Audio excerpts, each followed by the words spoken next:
10 à 15 000 hectares de forêt rasés d'ici 2022. C'est la menace que représente la maladie de l'encre du châtaignier en France si rien n'est fait. C'est face à ce constat que nous avons voulu agir.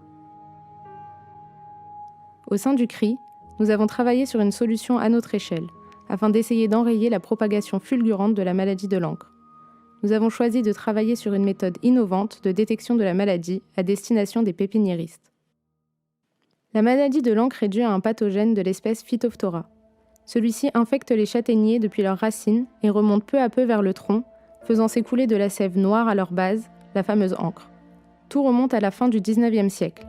La maladie de l'encre, originaire d'Asie, a entraîné des dégâts considérables dans la châtaigneraie française jusqu'à la première moitié du XXe siècle.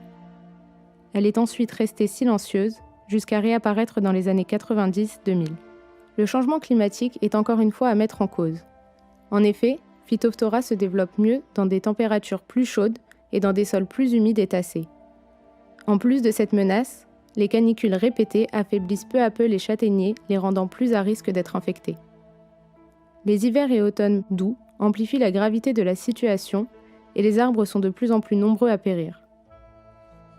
Actuellement, aucun traitement autorisé en France ne permet de guérir ni de prévenir la maladie. La coupe massive des parcelles infectées est ainsi l'unique option pour limiter sa propagation. Le paysage des forêts touchées en est profondément affecté et le manque d'informations suscite l'incompréhension de nombreux visiteurs. Cependant, de nombreuses actions, telles que des pétitions ainsi que des campagnes de communication, sont mises en place pour lutter contre ce désastre écologique. Celles-ci, bien qu'importantes, sont difficilement entendues et poussées par le grand public. Deux acteurs occupent une place importante dans la lutte contre la maladie de l'encre, les techniciens forestiers et les pépiniéristes. Les techniciens forestiers ont pour mission de détecter, tester, répertorier et couper les arbres malades afin de pérenniser la forêt. Pour cela, ils ont à disposition des tests qui leur permettent de détecter la maladie. Ces tests leur permettent d'organiser et de décider des coupes à réaliser. Ainsi, les techniciens forestiers jouent un rôle majeur dans la gestion des forêts. D'autre part, les pépiniéristes interviennent lors du reboisement des forêts. Ils sont chargés de la vente des plants nécessaires au reboisement suite à la coupe rase de certaines parcelles. L'un des problèmes repose sur le fait que les pépiniéristes ne sont ni équipés ni sensibilisés pour faire face à la maladie de l'encre. Seuls des diagnostics visuels suivis d'un test en laboratoire en cas de suspicion sont mis en place dans les exploitations qui en font la demande. Sans le savoir, ils peuvent ainsi introduire des arbres atteints par la maladie de l'encre dans des forêts saines.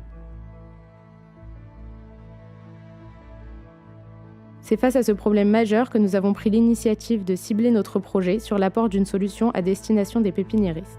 Nous avons décidé de travailler sur la mise en place d'un kit de détection de la maladie de l'encre qui sera peu cher, facile d'utilisation et sans danger, afin de donner la possibilité aux pépiniéristes de tester leurs plants eux-mêmes et donc d'éviter de revendre des plants infectés et faciliter un reboisement sain. En effet, notre projet a vocation à équiper les pépiniéristes, cependant, leur sensibilisation est tout aussi importante. Le kit se base sur la méthode LEM. Cette technique d'amplification d'ADN, proche de la PCR, a l'avantage d'être plus rapide et plus simple à mettre en place. Ce kit contiendra tout le matériel nécessaire à la détection spécifique du pathogène, les protocoles détaillant des manipulations à réaliser, des instructions simples pour chaque étape, ainsi que des informations générales sur la maladie de l'encre. Les pépiniéristes n'auront qu'à prendre des échantillons de leurs plants potentiellement infectés par la maladie, puis suivre le protocole fourni avec le kit de détection, afin de confirmer la présence ou non du pathogène dans leurs plants. Dans le cas d'un résultat positif, notre site contenant des informations générales sur la maladie indiquera les mesures à suivre. Ainsi, alliant faible prix, accessibilité et information, ce kit est le parfait compagnon pour les pépiniéristes qui veulent protéger leurs exploitations et les forêts.